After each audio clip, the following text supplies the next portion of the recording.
요즘은요, 결혼 전에 부부가 함께 웨딩 검진을 받는다고 하더라고요. 그런 것도 있어요? 네, 여성의 경우에는 뭐 자궁이나 난소에 관해서 검사를 한다고 하는데 네. 남성들은 어떤 검사가 좀 진행이 되는지 궁금합니다.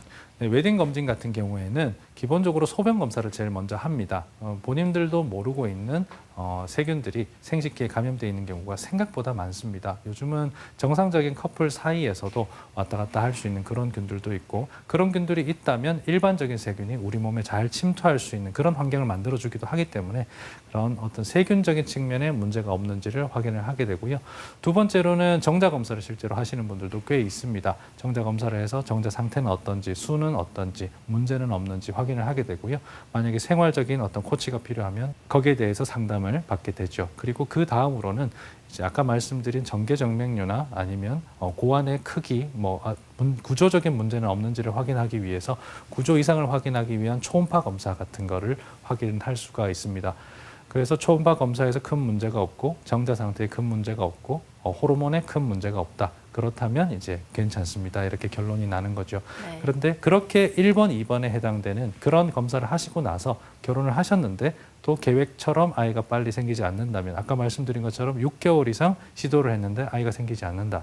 그러면 이제 병원으로 오시게 되겠죠. 앞에 문제가 특별히 없는데 꾸준하게 그런 상황이 이어진다면 고환 자체 내에 문제는 없는지 확인하기 위해서 정자 여부를 확인을 한다든지 아니면 염색체 이상은 없는지 이런 것들 상위 기관으로 가서 이런 검사가 필요한지에 대해서 알려드리게 되고 의뢰드리게 됩니다. 아까 말씀드린 4단계의 그것 중에서 첫 번째 단계부터 하나씩 조금 자세히 들여다보면요. 정액 속에 적혈구나 백혈구 같은 것이 원래는 있으면 안 됩니다. 적혈구가 있다는 것은 어느 부분에서 출혈이 있다는 뜻이고 백혈구가 있다는 것은 어느 부분에서 염증이나 또는 감염이 돼 있다는 그런 뜻이거든요. 그래서 소변과 정액에서 적혈구, 백혈구를 확인하는 현미경 검사를 가장 먼저 하고 그리고 숨어든 일반 세균 찾기 위해서 배양 검사도 하고 그리고 성매개 감염균, 커플 사이에 서로 영향을 줄 수 있는 성매개 감염균이 없는지를 찾아내기 위해서 PCR 검사를 시행하기도 합니다.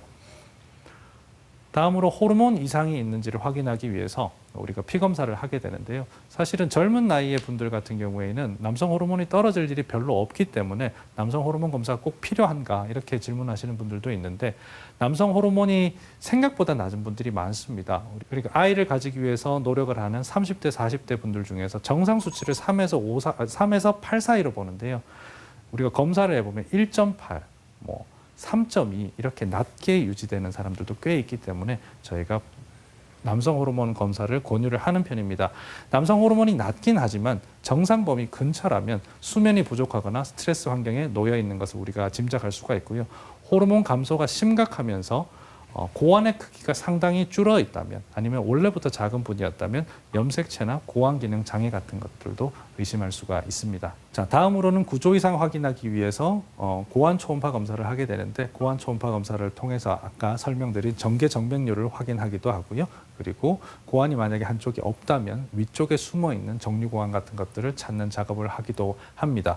고환과 부고환의 크기가 그리고 양쪽의 대칭인지도 저희가 확인을 하게 되는데 만약에 한쪽이 부고환이 상당히 커져 있다면 그건 염증일 수도 있고요.